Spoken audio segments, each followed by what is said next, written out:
All thoughts in this review are based on a single theatrical viewing, and thus are subject to change at a later date.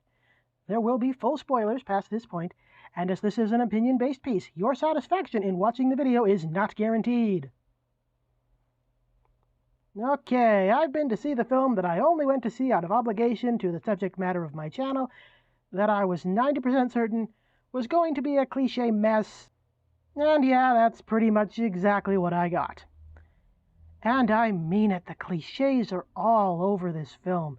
We've got the bitter uncle, the liar revealed, a parent going over a cliff, dead moms, badass old ladies, Betty White did it better, an annoying use of pop music, it's all here.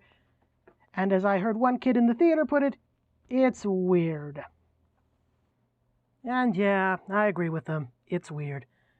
But let me give you the rundown of the movie for everyone who spared themselves suffering through this and just wants it spoiled entirely because the internet runs on hatred. So Freddy Lupin is posed to be the next leader of his pack, and is the typical overeager, overconfident lad wanting to be the next high howler before he's ready. He uses the family moonstone to find the pack one night, and I do like the fake-out of that where the audience thinks Freddy is being pursued by the pack, only for it to turn out that he is tracking them. Make a note of this, it's the only compliment I'm going to give the film. Hijinks ensue, and during them Freddy's dad falls off a cliff. There's an ice cream man of all things who steals the moonstone.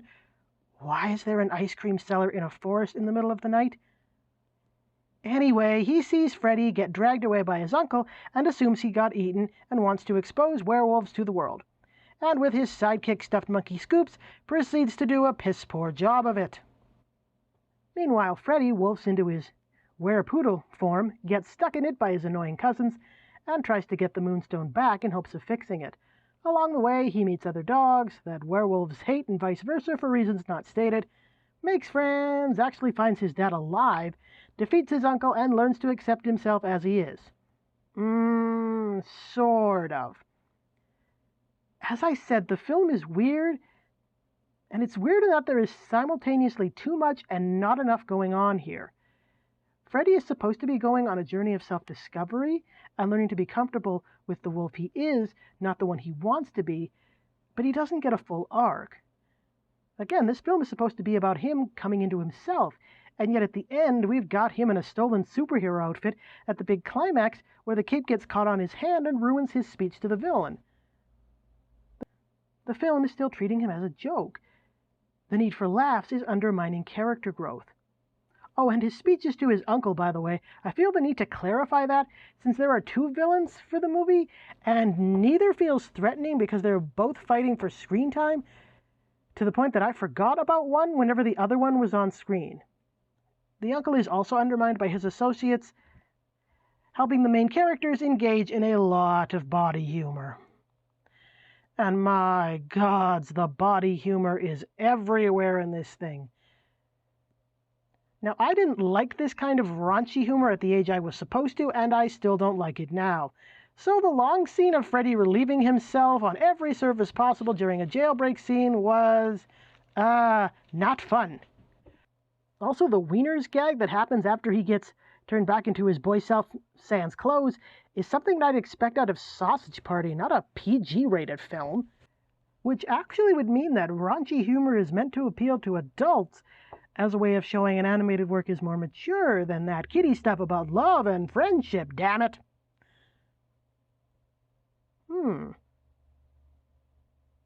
going to have to save that topic for another video. Anyway, back to the film that just seems half-baked with the incomplete character arcs, lack of good motivations, and yet they're also clearly stretching the runtime here. I mean, that's the whole reason for the MacGuffin Moonstone. We need it just as a quest for Freddy to fill out the middle of the movie. It doesn't do anything, except provide a red herring for why Freddy wolfs into the form he does. And why does he wolf into a dog hybrid anyway? There's dialogue from Freddy's dad that his line is pure, clearly trying to justify this to himself. So this implies that A, there are other werewolf lines in this world, and B, that Freddy's mother isn't a werewolf. So why isn't she here? Why isn't she the one who comes to the gang's rescue instead of the housekeeper, who is explicitly not a werewolf, So that just raises more questions as to how she learned the Lupin clan's secret, and why is she allowed to stick around? Also, why the weird feud with dogs? Is it because werewolves also have a human form and thus will see dogs as subservient to them, since humans domesticated dogs? Maybe. Now, I have learned that this is based on a book, so I'm not sure if this is just a poor adaptation and there's more backstory and better explanations in the book, and this film has just been committed to death since we have 5 different things all vying for attention, so nothing is allowed to be developed, and we're left with raunchy gags to try and keep our interest. And it's really frustrating because I can see glimpses of a more nuanced movie here.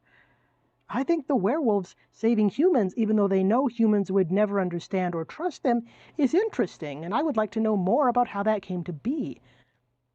I think if the werewolf-dog feud was fleshed out, and if perhaps Freddy's mom and dad were some Romeo and Juliet pair from opposite sides, Freddy's bringing them together at the end might actually mean something. But instead of anything interesting, all that good stuff is all buried under body humor, gags, cliches, 2 villains competing for the tone, and a main character that doesn't truly get his moment to shine. Really, this whole thing has the air of that old line, "It's a children's film, we don't need to try that hard." And no, "it's for kids" is a garbage excuse.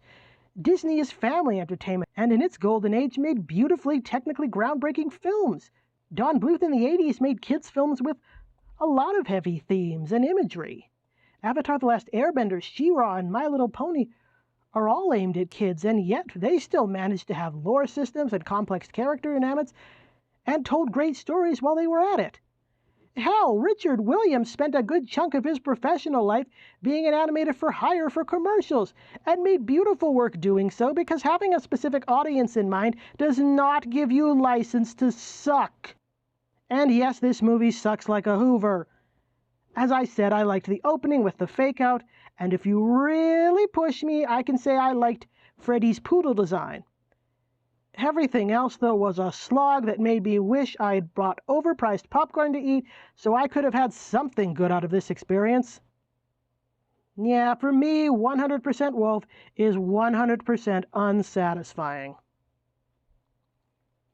If this video, however, was not unsatisfying to you, feel free to hit that like button and stick around if you want to see more videos on all things animated.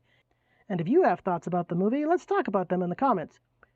Do you agree with my speculations on a deeper theme for the film? Have you read the book and think I'm totally off base?